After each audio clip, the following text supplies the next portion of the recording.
kapag ganito ang problem, gagamitin mo ng algebra, mahirapan ka kasi third yun degree.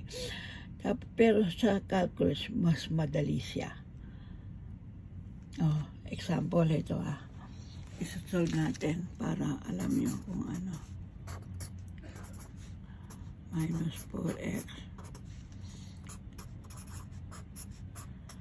Kunin mo lang yung first derivative. Yun ang slope. Okay? Ano itong first derivative nito?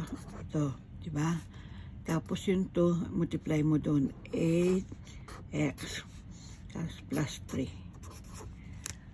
0 na yung sa constant. Okay? Kapag sinabi niya at x, i-substitute mo lang yung value ng x dito. Kaya y prime 3. Ano yung x? 2 minus 8 plus 3. Okay, so this is 4 12 minus 16 plus 3. Kaya yung slope mo ay 50 minus 16, negative 1. Ito na yung answer mo. Mas madali siya kapag ginamitan mo siya ng calculus.